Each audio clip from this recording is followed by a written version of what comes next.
Hello दोस्तों, स्वागत है आपका हमारे यूट्यूब चैनल जीके मटेरियल पे। आज हम आ गए आपके लिए एसएससीएमटी 2023 के 8 मई के फर्स्ट शिफ्ट के जितने भी जीके जिसके क्वेश्चन थे, तो जल्दी से आप इस वीडियो को देख लें ताकि आने वाले एग्जाम में आप भी जीके जिसमें अच्छा स्कोर कर सके। ठीक है, ये प्रश्न दोस्तों 100% रियल है। जिन जिन लोगों ने 8 मई फर्स्ट शिफ्ट में एग्जाम दिया वो कॉमेंट करके जरूर बताएं क्या ये सब क्वेश्चन आपके एग्जाम में आए थे। ठीक है, तो देखिए हमारा पहला क्वेश्चन क्या पूछा गया था। एक रानी का वाव किस नदी के किनारे पर है। ठीक है, तो आपको पता होगा रानी का वाव सरस्वती नदी के किनारे। ठीक है, और ये मध्य प्रदेश में। ठीक है, और अगला क्वेश्चन क्या पूछा गया था, जनगणना कितने वर्षों के अंतराल में की जाती है। ठीक है, तो आपको पता होगा जनगणना 10 वर्षों के अंतराल में की जाती है। ठीक है, और प्रथम नियमित जनगणना 1881 में शुरू की गई थी। ठीक है, याद रखिएगा, लॉर्ड मेयो के काल में। हमारा अगला क्वेश्चन क्या पूछा गया था, देखिए 2011 की जनगणना के अनुसार कौन सा धर्म की जनसंख्या दूसरे स्थान पर थी। ठीक है, तो आंसर क्या है इसका, मुस्लिम धर्म। ठीक है, जनगणना से कुछ इस प्रकार क्वेश्चन पूछे गए थे, विद्यार्थियों द्वारा सटीक नहीं बताया गया। ठीक है, मगर आप याद रखिएगा 2011 की जनगणना से क्वेश्चन पूछे जा रहे। ठीक है, अगला क्वेश्चन क्या पूछा गया था, बीसीसीआई की स्थापना कब हुई। ठीक है, तो इसका सही आंसर क्या है, दिसंबर 1928 में। ठीक है, बीसीसीआई क्रिकेट से संबंधित है।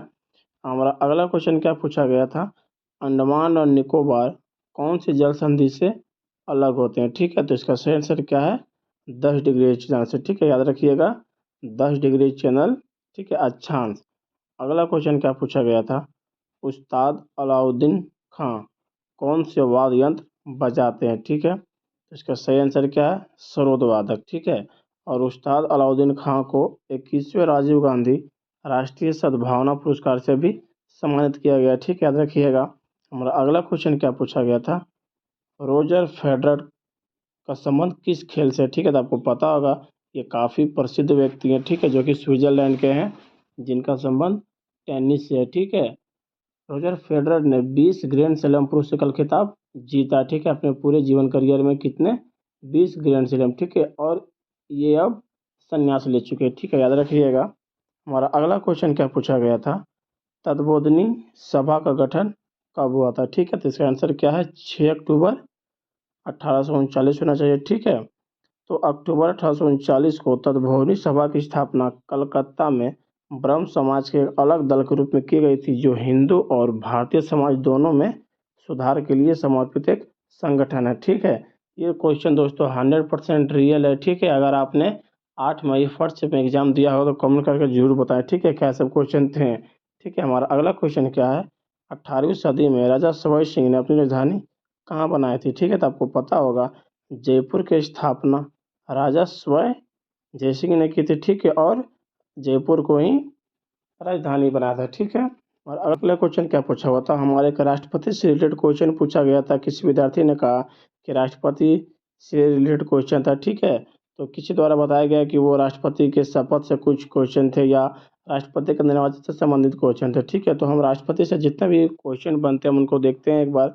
अगर राष्ट्रपति का शपथ से अगर क्वेश्चन था तो उसका आंसर क्या होना चाहिए, अनुच्छेद 60। ठीक है, अगर राष्ट्रपति का शपथ किस अनुच्छेद में है तो 60। भारत का एक राष्ट्रपति होगा। ठीक है, ये किस आर्टिकल में बताया गया, तो अनुच्छेद 52 में। ठीक है, कार्यपालिका प्रधान 53 में। ठीक है, निर्वाचन आपका संबंधित है आर्टिकल 54 से। ठीक है, और कार्यकाल कितना है, 56 आर्टिकल। ठीक है, और दोबारा नियुक्ति पूछा जाए तो आर्टिकल 57 से। ठीक है, याद रखिएगा।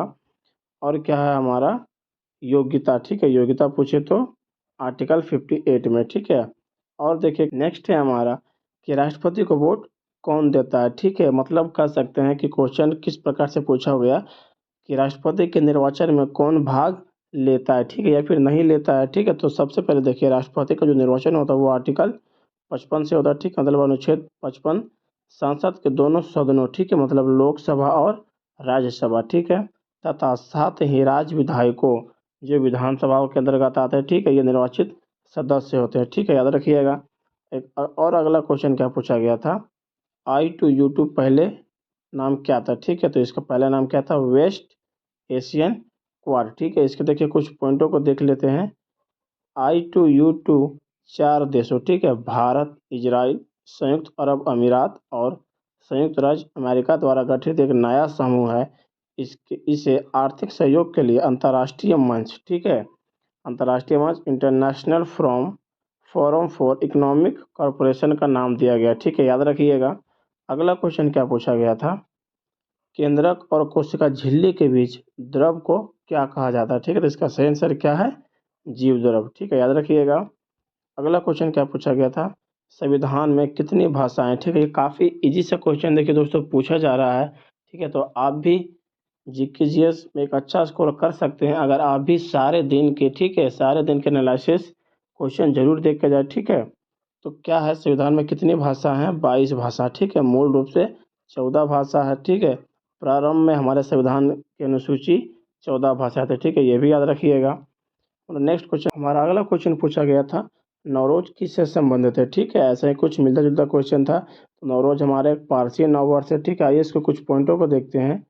किसी ने बताया कि नवरोज फेस्टिवल कहाँ मनाया जाता है। ठीक है, कुछ इस प्रकार से क्वेश्चन पूछा गया, तो इसका आंसर क्या है, नवरोज या नवरोज। ठीक है, ईरानी नववर्ष का नाम है जिसे पारसी नया साल भी कहा जाता है और यह मुख्यतः ईरानियों द्वारा दुनिया भर में मनाया जाता है। ठीक है, यह मूलतः प्रकृति प्रेम का उत्सव है। ठीक है, याद रखिएगा।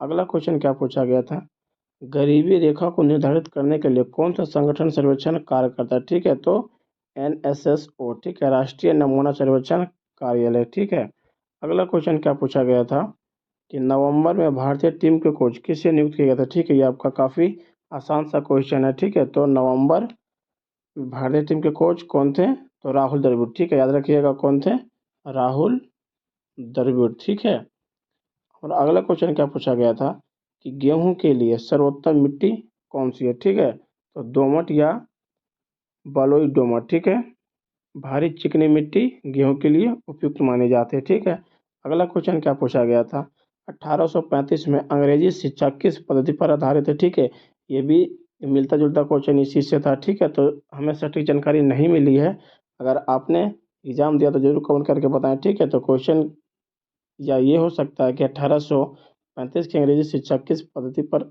आधारित थी, तो इसका आंसर क्या होना चाहिए था, उच्च शिक्षण। फिर अगला क्या था कि 1835 की अंग्रेजी शिक्षा पद्धति प्रति उदार थी। ठीक है, तो कैसी थी, मैकाले के मीन्स 1835 के अंग्रेजी शिक्षा अधिनियम के लिए आधार बना था। ठीक है, इसका क्या आधार था, अंग्रेजी शिक्षा अधिनियम।